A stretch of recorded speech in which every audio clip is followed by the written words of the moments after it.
Hi, Mike Makowski here from Space in Miniature, and we're about to jump into another build of an alternative Gemini spacecraft.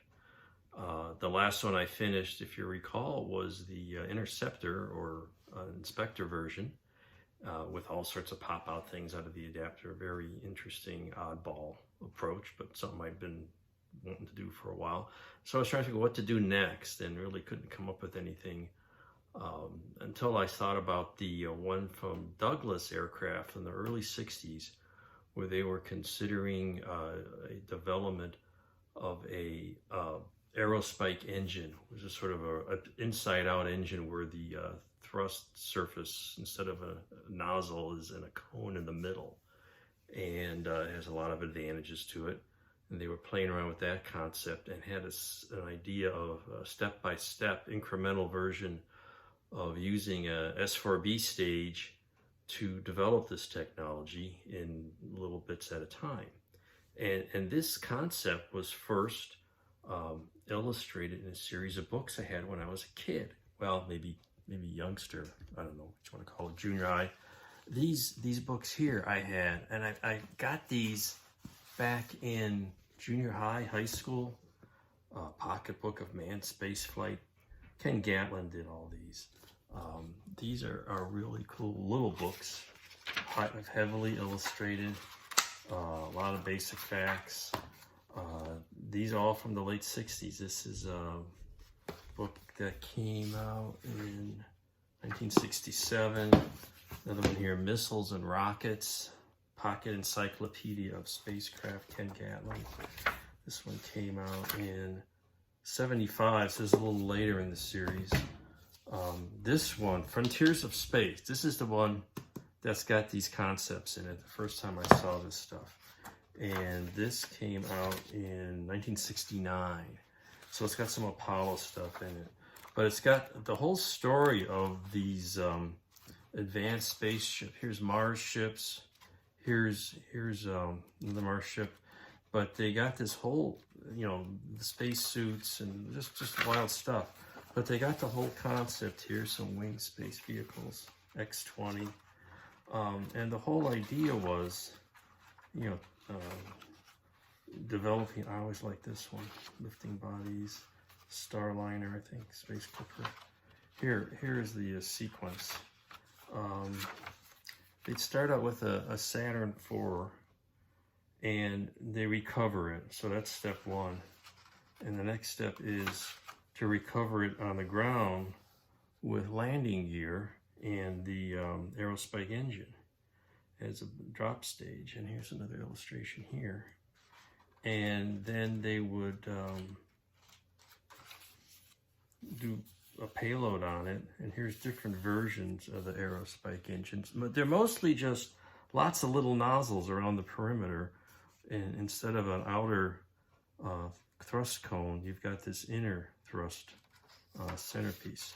And then you would have landing gear, and look, you could put a Gemini in there under this shroud. I'm not sure why they needed the shroud, since Gemini launched without a shroud. Maybe there were some other reasons for that. It had reusable space vehicle concepts. And here's a cutaway color illustration. And then here's a more technical breakdown of how this rocket works. You can find a lot of this online. Then you enlarge the concept to real heavy lift, giant versions.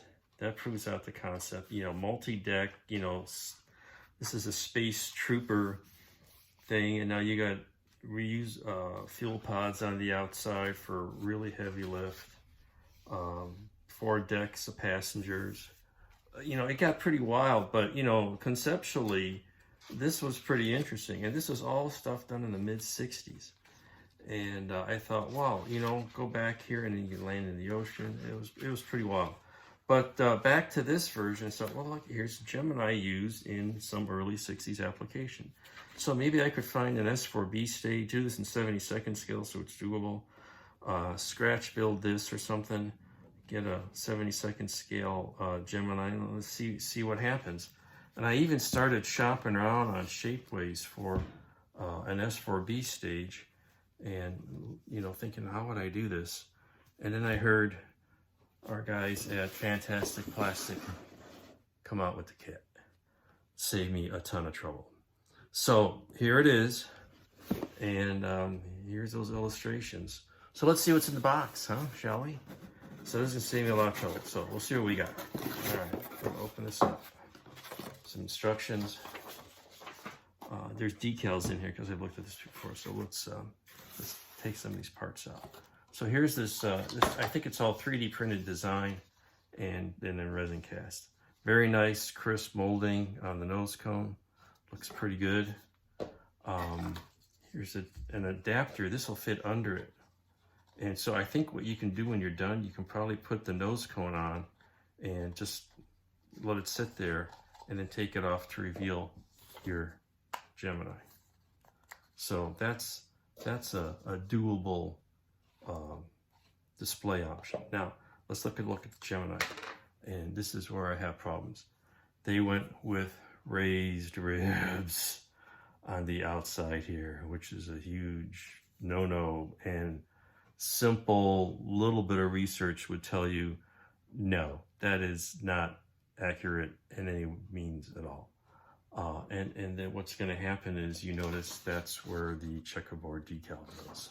So you can imagine putting a checkerboard decal on top of that. So one of the first things that's going to happen is that's all going to get shaved off. And also there's a two-step taper here. This is the same angle.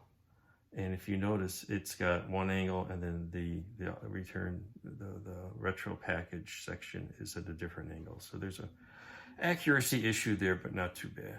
They missed some of the the thrusters. There's no thrusters. Maybe in this version there wouldn't be thrusters, maybe because it stays connected to the whole thing. So I guess you don't need that, so that's okay. They've got all the rendezvous radar and stuff on the front, so that's all right. So as a Gemini, it's not too bad. It's not hyper accurate, but it's okay.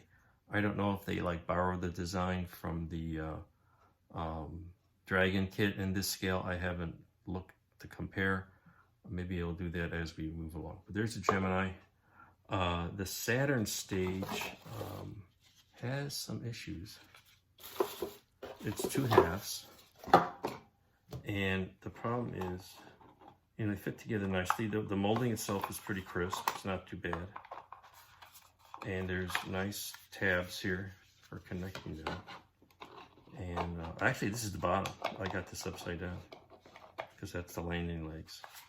But there is a lot of warpage, as you can see. This is not at all circular.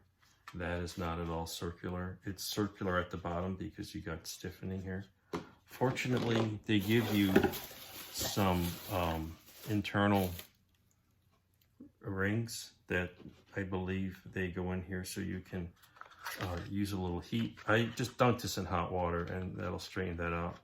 And then you've got, you can glue this on here and force this into a circle. So the inner rings are nice for giving you a little extra strength. There's two of them. Here's I believe this is your thrust structure. This is your aerospike nozzle that goes on the bottom. Pretty plain, but it is plain. I think in some of the concepts you might see some ribbing on it.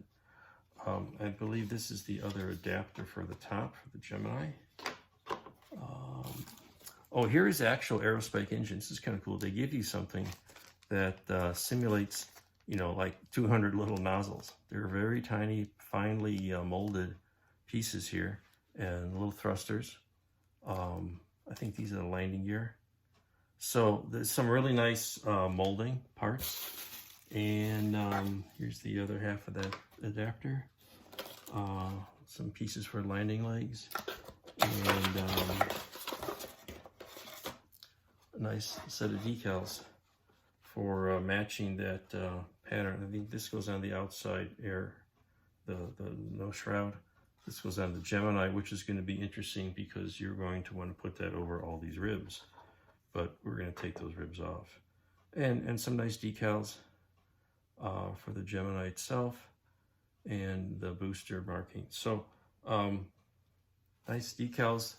Overall, and here's more instructions, just photo instructions, pretty big, straightforward, and there's kind of a simple how it's supposed to look in general, and